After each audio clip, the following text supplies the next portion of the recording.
Welcome to the Noah story. The woman in the rain. The rain came down hard that Tuesday night, the kind that turned Manhattan streets into dark rivers and made the whole city feel like it was drowning in something it could not name. Vivienne Calloway sat in the back of her white Range Rover, one hand resting on her rounded stomach, the other pressed flat against the cold window's glass. The driver, a white man named George who had worked for Noah for 11 years, kept his eyes forward. He never asked questions. Nobody who worked for Noah ever did. She was 26 weeks pregnant. Her ankles were swollen. Her back had been hurting since morning. And she had not spoken a real word to her husband in 9 days. It had started with a dinner party. Noah had introduced her to his business partners as my wife, the decorator.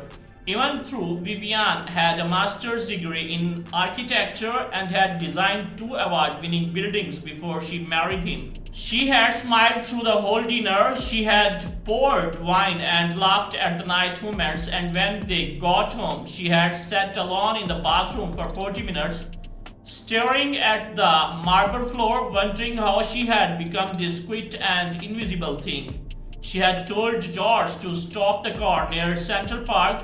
She had told him she needed fresh air. He had nodded without turning around, but she kept walking, past the park, past the coffee shop where she used to meet her college friends before they slowly disappeared from her life, past the bus stop and the florist and the old bookshops that still had handwritten signs in the window. She did not plan to keep walking, but her feet did not stop. By the time she realized she had been walking for over an hour, the city had thinned out and the road had changed beneath her shoes. She had somehow wandered toward the edge of the city where the lights grew spare and the trees grew thick and the sound of the traffic became something distant and small. The rain got heavier. She tried to call George, no signal. She tried to call her doctor, but no signal. She stood at the side of the dark rural road, her silk blouse soaked through, her heels sinking into the wet grass, her baby pressing against her ribs like a small first asking what comes next. Then headlights. An old blue pickup truck slowed down beside her. The window rolled down and a young man leaned out, his dark hair wet at the edges, his face carrying the kind of honest concern that cannot be performed. "You're all right," he said. It was not quite a question, it was the voice of someone who already knew. The answer was no. "My phone has no signal," she said, because that was the safest version of the truth. He looked at her stomach, then at her shoes, then at the empty road behind her. "I'm Ethan," he said. "I live about 10 minutes from here. My mother makes good tea and we have our dry house. I think right now that is what you need more than anything." Vivienne Calloway, who owned 4 properties and wardrobe worth more than most people's homes, nodded. She climbed into the old blue truck and held her bag in her lap and watched the dark trees past outside the window, and for the first time in a very long time, she did not feel afraid of what came next. Rose Briggs opened the cottage door before Ethan even knocked. She was a small woman with a white hair and floor on her apron and eyes that had seen enough of the world to never be surprised by it. She took one look at Vivienne and said, "Come in, sweetheart, I will put the kettle on." The cottage was small and warm and smelled like bread and firewood. There were plants on every windowsill and photographs on every wall and a cat sleeping on the armchair by the fireplace who did not bother to move when they came in. Vivienne sat at the kitchen table wrapped in a borrowed blanket, while Rose placed a mug of chamomile tea in front of her and asked no question about where she had come from or why she had been alone on a dark road in the rain. Ethan sat across from her and looked at her the way people look at someone they are genuinely worried about, the baby. Vivienne said quickly, pressing her hand to her stomach, "She's okay, she's moving." Good. Rose said simply, as if that settled everything. Vivienne looked around the small kitchen, the mismatched cups, the handwritten recipe cards tucked into the edge of the windowsill, the old radio on the counter playing something soft and crackling. She had 300 thread count sheds at home. She had a chef and a housekeeper and a private elevator. She had a husband who had not asked how she was feeling in 4 months. She sat in this small, warm kitchen and felt something loosen in her chest that she had not known. Was tight. Thank you, she whispered. Ethan nodded. Sleep first. Everything else can wait until morning. And Vivienne, who had not slept a full night in weeks, Vivienne woke to the sound of the birds, not the muffled city bird sound she sometimes heard through triple glazed windows in Manhattan. These were real and close and layered, like a conversation happening just outside the glass. She lay still for a moment, staring at the ceiling of the small guest room, a low ceiling with a thin crack running across it like a river on a map, and she tried to remember the last time she had woken up without dread sitting heavy on her chest. She could not remember. The room had a patchwork quilt and a wooden dresser and a small mirror with a chipped frame. There was a glass of water on the nightstand that someone had placed there while she slept. She picked it up and drank and looked out the window at the morning grain fields, a fence with wild roses claiming it, a barn painted red and that had faded to something softer over the years, and Ethan already outside moving between the rows of a vegetable garden with a watching gun in his hand. His back straight, his movements easy and unhurried. Vivienne passed her palm to her stomach. The baby shifted. I know, she said quickly. I see it too. She found Rose in the kitchen making eggs and toast. The old woman handed her a plate without ceremony and pointed at the chair by the window. Vivienne sat and ate and looked outside and did not speak for a while. Rose did not seem to mind silence. She moved around her kitchen the way people move in a place that fully belonged to them, calm and certain and without performance. How long was Ethan lived here? Vivienne asked eventually. All his life except the 3 years he spent in the city trying to be someone different, Rose said. Cracking another egg, he came back when his father got sick. Stayed after his father passed. I think he realized the city was not asking him to be himself. It was asking him to be smaller. Vivienne looked down at her toast. I know that feeling, she said. Rose glanced at her once, just once, and did not push further. After breakfast, Ethan knocked on the door and asked if she wanted to walk the property while the morning was still cool. Vivienne had borrowed a pair of rose flat shoes, old canvas ones that were slightly too wide, and she walked beside him through the garden and past the small pond and along the fence where the roses grew thick and tangled and impossibly alive. Ethan talked about the land and the way some people talked about someone they love. He knew which corner of the field drained badly after heavy rain.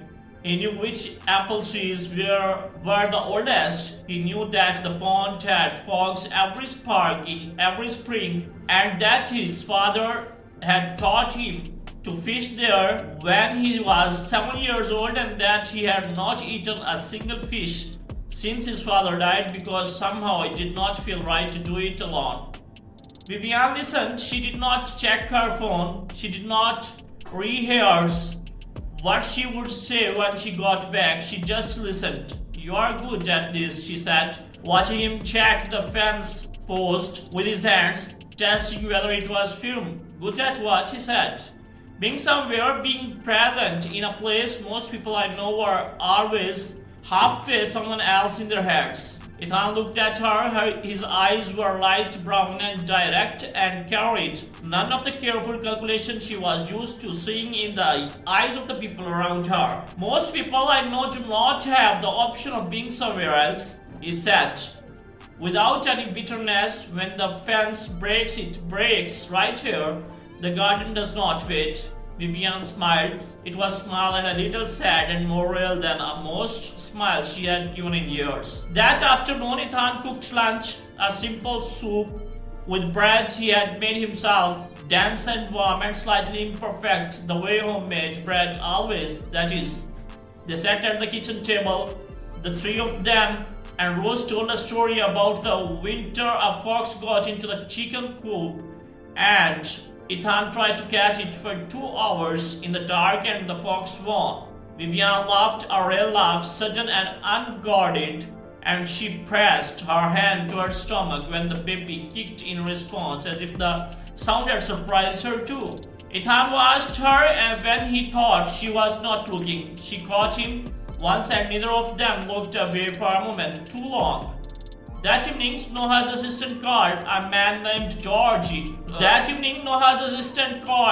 A man named Gregory with a flat voice and careful words who said Mr.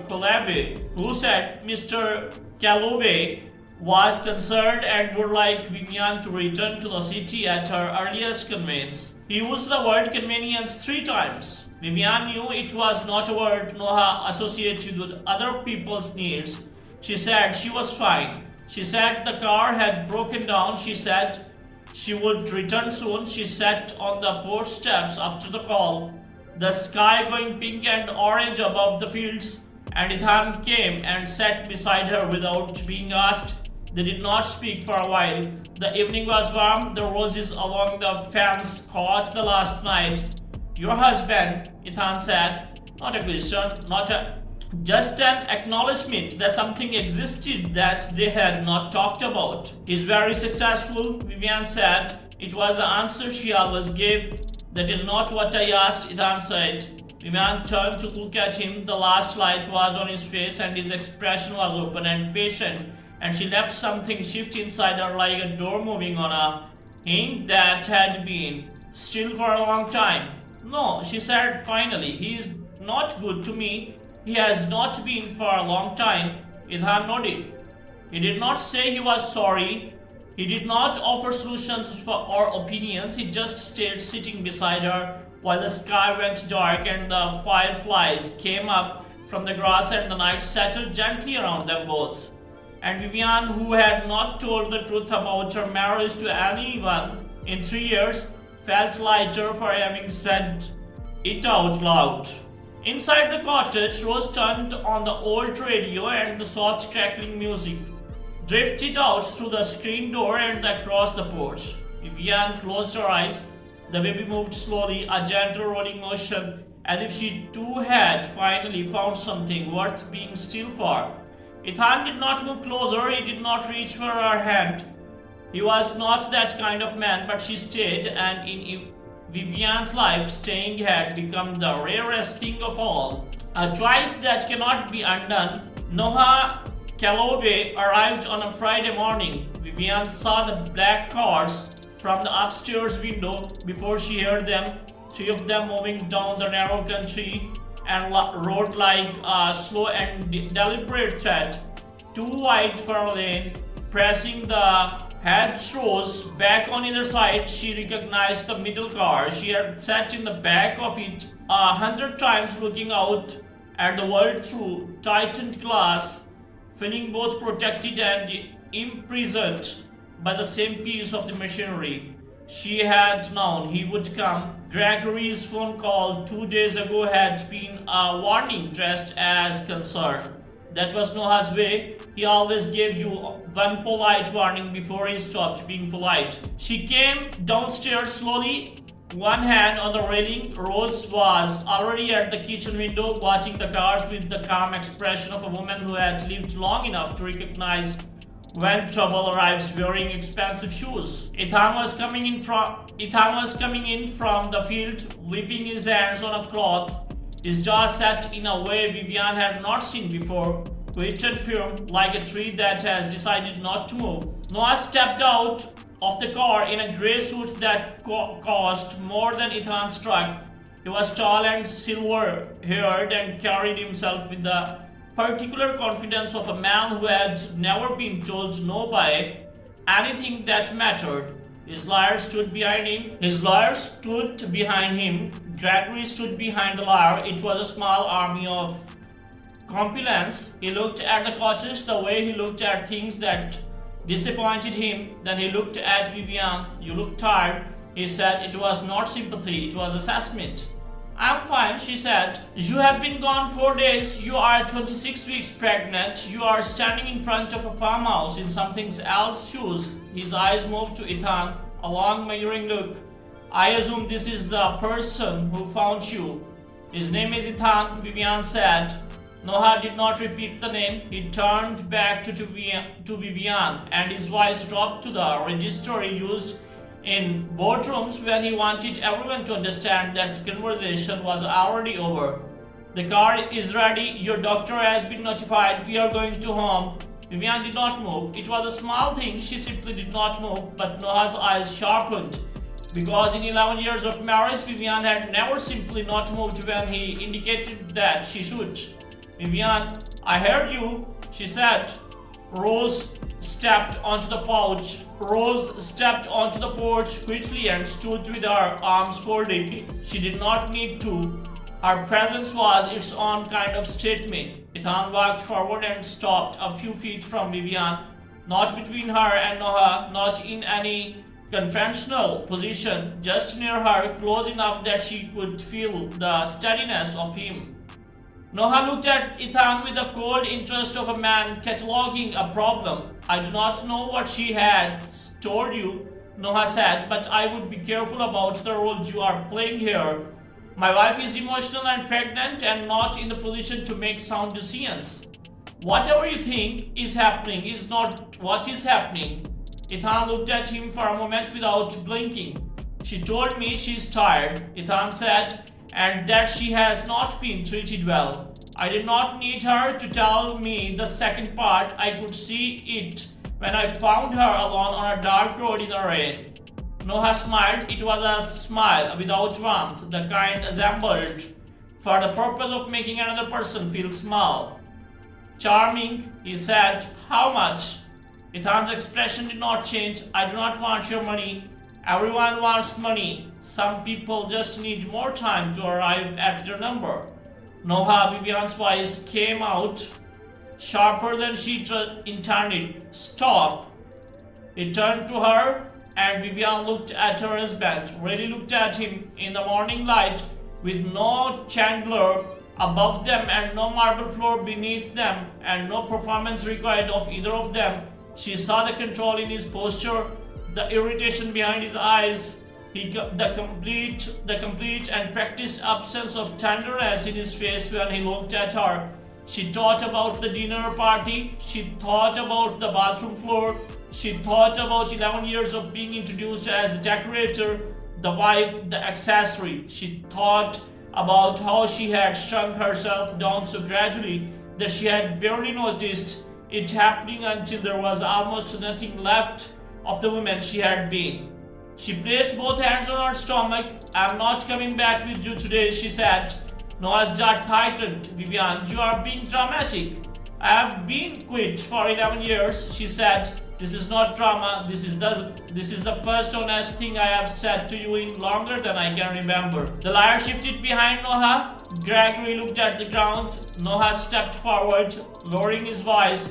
You are carrying my child. You have a responsibility. I'm carrying my child, Vivienne said, and my responsibility is to bring her into a life that is not cold and controlled and empty. I will not raise her in the kind of silence I have been living in. Noah stared at her for a long moment. She could see him calculating, measuring the situation, deciding which tool to use next. That was always how it worked with him. People were problems to be solved with the right application of pressure. But Vivienne had stopped being afraid of the pressure. My lawyers will be in touch, he said finally. I know, she said. Mine will be respond. He looked once more at Ethan. Then he got back into the black car. The lawyer followed. Gregory followed. The three cars moved back down the narrow lane, pressing the hedgerow on either side, and then they were gone. The morning was quiet again. Birds winged moving through the field. The old roses along the fence, releasing their smell into the warm air. Vivienne stood very still. Her hands were trembling slightly and she pressed them flat against her stomach to steady them. The baby moved a long slow roll, unhurried and calmed. Ethan came to the stand beside her. Rose had gone quickly inside with the grace of a woman who knows when two people need the world to shrink down to just themselves. I do not have what he has, Ethan said. His voice was low and careful. I cannot give you what you are used to. I want to be honest with you about that because you deserve honesty more than you deserve anything else. Vivienne turned to look at him. I have lived with everything I was supposed to want, she said. It felt like nothing. She looked at the cottage, the garden, the field, the roses. This feels like something. Ethan looked at her for a long moment, then he reached out and took her hand gently.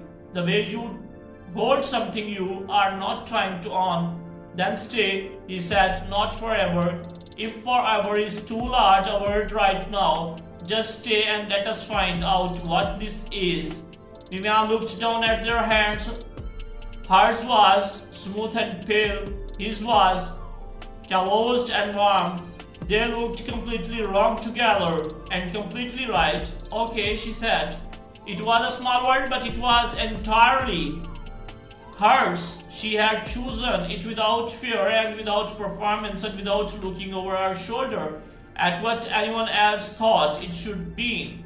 3 months later, on an early September morning when the fields were gold and the roses had gone to their last bloom of the year, Vivienne Calloway gave birth to a daughter in a hospital 40 minutes from the cottage.